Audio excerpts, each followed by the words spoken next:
Assalamualaikum warahmatullahi wabarakatuh. Perkenalkan, nama saya Muhammad Akbar Syabani dari mahasiswa Universitas Nasional, jurusan Sistem Informasi. Pada kesempatan kali ini saya akan menjawab ulangan tengah semester yang diadakan ulangan tengah semester dengan mata kuliah Teknik Riset Operasional yang diampu oleh Ibu Sari. Yang pertama kita masuk ke soal yang pertama, yaitu tentukan solusi optimal dari persamaan berikut dengan metode simplex dan maksimumkan dari Z sama dengan 200x1 ditambah 190x2 dengan kendala yang pertama A 2x1 tambah 2x2 kurang dari 160, yang kedua x1 plus 2x2 kurang dari 120, dan yang ketiga 4x1 plus 2x2 kurang dari sama dengan 280. Nah, di sini ada yang pertama, yaitu langkah pertama mengubah fungsi tujuan menjadi persamaan simplex dengan cara memindahkan tujuan ke sebelah kiri seperti berikut ini. Yang pertama, ini adalah Z sama dengan 200x1 ditambah 190x2, di mana kita ubah ke sebelah kiri menjadi Z di minus 200x1 dikurang 109 Z dikurang 200x1 dikurang 190x1 sama dengan 0. Dan selanjutnya fungsi batasan juga diubah menjadi persamaan seperti berikut, yaitu yang pertama 2x plus 1 2x1 ditambah 2x2 ditambah x3 sama dengan 160. Yang kedua x1 ditambah 2x2 dan ditambah x4 sama dengan 120.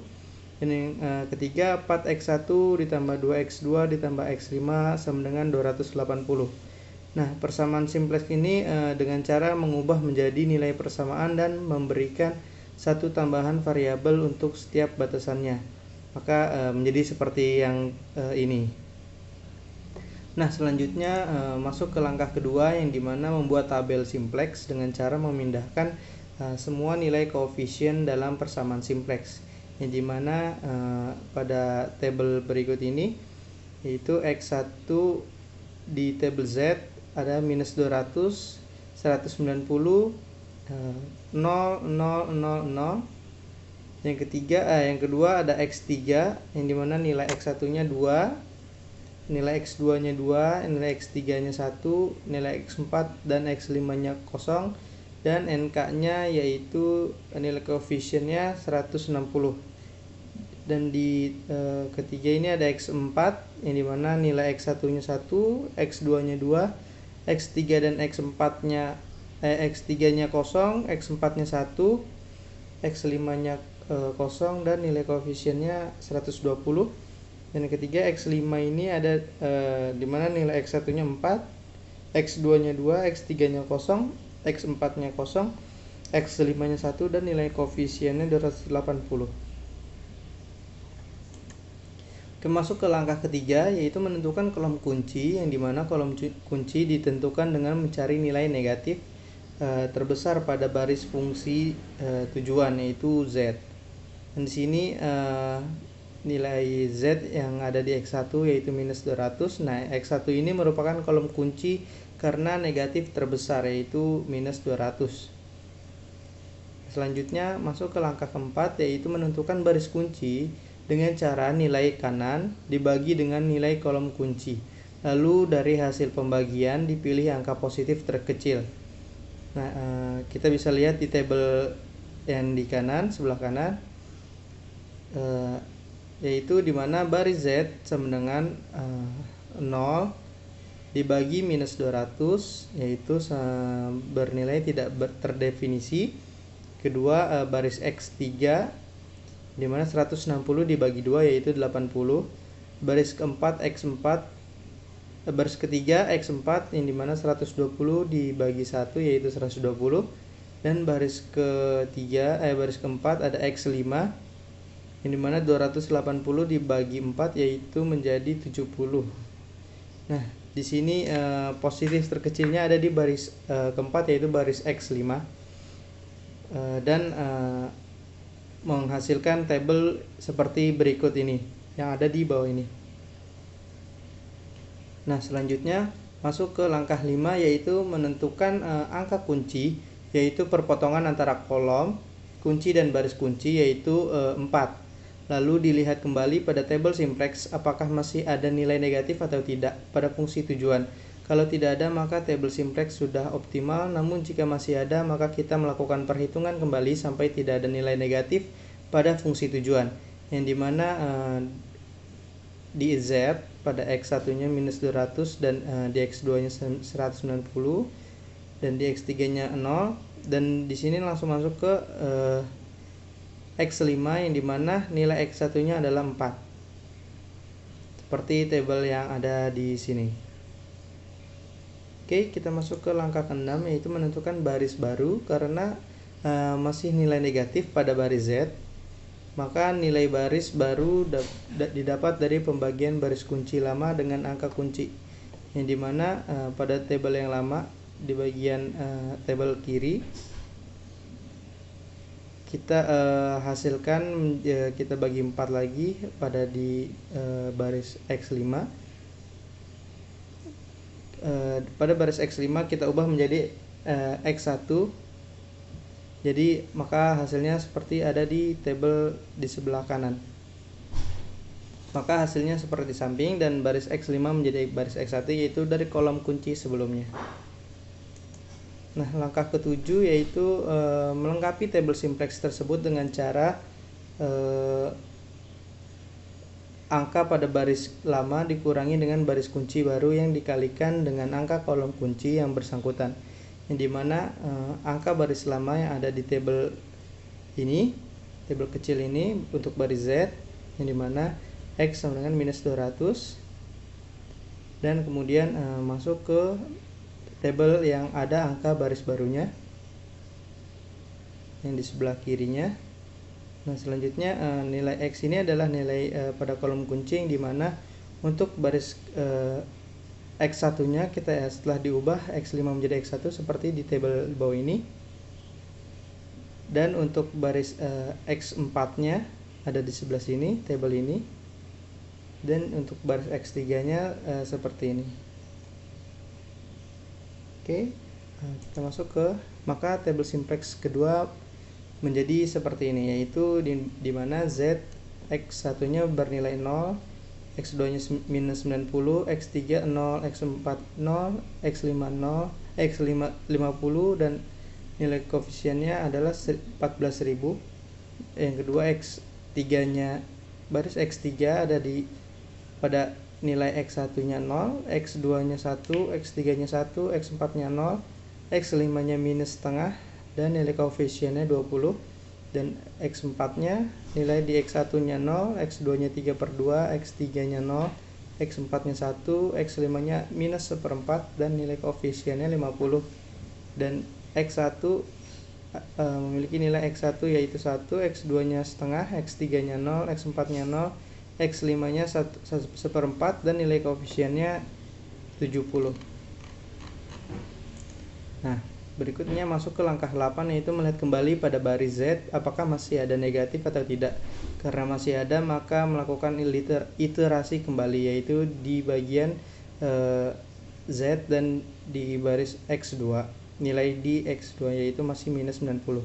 X2 ini menjadi kolom kunci karena baris Z negatif. Nah, masuk ke langkah berikutnya, yaitu langkah 9, yaitu menentukan baris kunci dengan cara nilai kanan dibagi dengan nilai kolom kunci, lalu dari hasil pembagian dipilih angka positif terkecil, yang dimana Z 14.000 dibagi minus 90 yaitu negatif hasilnya. Yang kedua X3 sama dengan 20 dibagi 1 yaitu 20, X4 yaitu 50 dibagi 3/2 yaitu sama dengan 100/3. Masuk ke X1 yaitu 70 dibagi setengah yaitu 35, seperti tabel berikut ini. Oke, masuk ke langkah 10, yaitu menentukan angka kunci, yaitu perpotongan antara kolom kunci dan baris kunci yaitu 1, lalu menentukan baris baru karena masih nilai negatif pada baris Z. Nilai baris baru didapat dari pembagian baris kunci lama dengan angka kunci, di mana X3 dengan nilai X2 yaitu 1, dan kita ubah menjadi X2 yaitu di mana X2 dengan nilai X2 yaitu 1, seperti di tabel yang di bawah ini. Oke, masuk ke langkah 11 yaitu melengkapi baris kolom yang masih kosong dengan cara sebelumnya. Nah, untuk baris Z kita ubah X nya menjadi minus 90, yang kedua 0, 0, 50 dan 14.000, yang kedua 0, 1, 1, 0, minus setengah 20, yang ketiga 0, 0, 90, 0, 5, 15.800. Untuk baris X4 ada 0, di mana X nya 3/2 yaitu 0, 3/2, 0, 1, minus 1/4 50, kedua 0, 1, 1, 0, setengah, minus setengah 20, 0, 0, minus 3/2, 1 setengah 20. Dan untuk baris X1 nya yaitu 1 setengah, 0, 0, 1/4 70, 0, 1, 1, 0, 1/2, minus setengah, 20, 1, 0 setengah, 0 setengah, 60, hingga menjadi mode simplex seperti ini. Nah, dilihat kembali apakah masih ada nilai negatif pada baris Z atau tidak. Karena sudah tidak ada, maka tabel simplex tersebut sudah optimal dan masalah linear programming sudah maksimal dengan kesimpulan X1 sama dengan 60 dan X2 sama dengan 20 dengan nilai Z maksimal yaitu 15.800. Nah, kita masuk ke soal nomor 2 yaitu sebuah pabrik komputer membuat produk Android dan chat untuk dipasarkan dengan harga masing-masing $200 dan $190, dan masing-masing produk ini harus melewati 3 tahap pembuatan yaitu pemrograman atau PRJ, sistem S, dan tes implementasi atau TI. Nah, Android membutuhkan 2 jam pada PRG, 1 jam pada S, dan 4 jam pada TI. Sedangkan chat membutuhkan 2 jam untuk pada PRG, 2 jam pada S, dan 2 jam pada TI. Nah, masing-masing ini dibatasi jam kerjanya. Pemrograman hanya 160 jam, sistemnya 120 jam, dan tes implementasinya 280 jam dengan metode grafik, dan tentukan solusi optimalnya. Nah, masuk ke solusi optimalnya. Langkah yang pertama yaitu identifikasi masalah dengan cara membuat model tabulasi seperti tabel berikut ini. Nah, selanjutnya mengubah model tabulasi menjadi model matematis. Misalnya Android menjadi X1, chat menjadi X2, Z yaitu fungsi tujuan yaitu kontribusi biaya produksi X1 dan X2. Maka model matematikanya adalah fungsi tujuannya maksimalkan Z, ini mana sama dengan 200 X1 tambah 190 X2. Jadi dengan batasan PRG yaitu 2X1 tambah 2X2 kurang dari sama dengan 160, S yaitu X1 dan ditambah 2X2 yaitu kurang dari sama dengan 120. Yang C, yang TI adalah 4X1 ditambah 2X2 kurang dari sama dengan 280. Nah, langkah keduanya kita membuat grafik dari masing-masing, yaitu dimana batasan 1, tahap 1 yaitu misalnya X1 sama dengan 0, maka 2 dikali 0 ditambah 2X2 yaitu sama dengan 160, 2X2 160, X2 sama dengan 160 bagi 2 yaitu 80, dan 2X1 tambah 2X2 kurang dari sama dengan 160, dan X2 nya yaitu 2X1 plus 2 kali 0 sama dengan 160, 2X1 sama dengan 160, X1 sama dengan 80. Nah, batasan kedua, tahap kedua untuk batasan satunya jadi X1 nya 80 dan X2 nya 80 menjadi grafik seperti berikut ini. Nah, dan kita buat batasan keduanya yaitu dimana X1 nya sama dengan 0 ditambah 2X2 sama dengan 120, X2 sama dengan 60. Nah, masuk lagi ke X2 nya yaitu sama dengan 0, X1 ditambah 2 kali 0 sama dengan 120, maka X1 sama dengan 120. Jadi batasan 2 memiliki grafik seperti berikut ini. Masuk lagi ke batasan ketiga yaitu di mana part X1 tambah 2X2 kurang dari sama dengan 280, jadi X1 sama dengan 0. 4 kali 0 ditambah 2X2 sama dengan 280, maka X2 sama dengan 160. Dan X2 nya misalnya sama dengan 0 dan 4X1 ditambah 2 kali 0 sama dengan 280, maka X1 sama dengan 70 dan menghasilkan grafik seperti berikut ini. Dan masuk langkah keempat yaitu mencari titik di daerah variable yang dapat memaksimalkan biaya atau nilai dari fungsi tujuan, yang dimana titik 0,0 dimana Z sama dengan 200 kali 0 tambah 190 kali 0 yaitu sama dengan 0, dan titik 70 kali 0,0 yaitu dimana Z sama dengan 200 kali 70 tambah 190 kali 0 yaitu 14.000. Titik ketiga yaitu titik 0,60 yang dimana Z sama dengan 200 kali 0 tambah 190 kali 60 yaitu 11.400, maka titik perpotongan A dan C yaitu 60,20 yang dimana Z sama dengan 200 kali 60 dan ditambah 190 kali 20 yaitu 12.000 ditambah 3.800, maka jadi 15.800. Maka titik perpotongan A dan C 4X ditambah 2X2 sama dengan 280, 2X1 tambah 2X2 sama dengan 160 dikurang menjadi 2X1 sama dengan 120, maka X1 sama dengan 60, dan 4 kali 60 ditambah 2X2 sama dengan 280, maka 2X2 sama dengan 280 dikurang 240 dan X2 sama dengan 20, maka menjadi tabel menjadi grafik berikut ini. Oke, masuk. Jadi dari ke tempat titik yang memberikan titik paling besar adalah titik C yaitu sebesar $15.800 dengan produksi 60 Android dan 20 chat. Nah, masuk ke soal ketiga yaitu dari soal kasus 2, tentukan persamaan dualnya. Nah, tentukan analisis sensitivitas dari hasil simplex nomor 2. Jelaskan. Nah, dari contoh kasus di atas, masalah primal simplexnya adalah maksimumkan Z sama dengan 200X1 ditambah 190X2 dengan batasan tahap 1 yaitu 2X1 plus 2X2 sama dengan kurang dari sama dengan 160. Tahap 2 yaitu X1 ditambah 2X2 kurang sama dengan 120, dan tahap 3 yaitu 4X1 tambah 2X2 kurang dari sama dengan 280. Nah, kedua fungsi ini berasal dari tabel penyederhanaan pada kasus di bawah ini.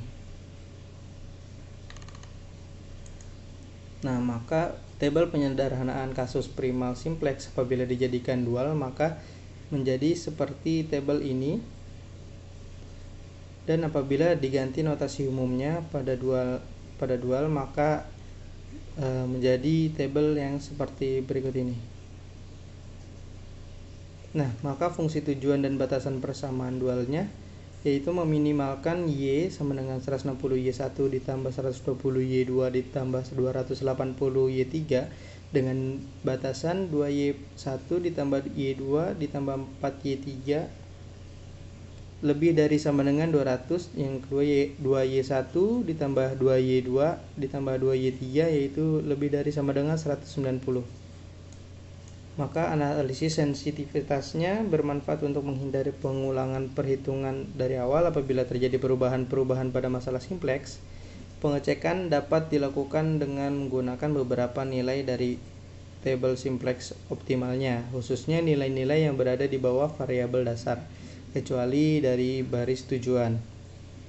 Nah, angka ini dimanfaatkan sebagai matriks, yaitu yang pertama 1, 0,5, minus 3/2, 1,5, minus setengah, 0 dan setengah, dan menjadi dari tabel berikut.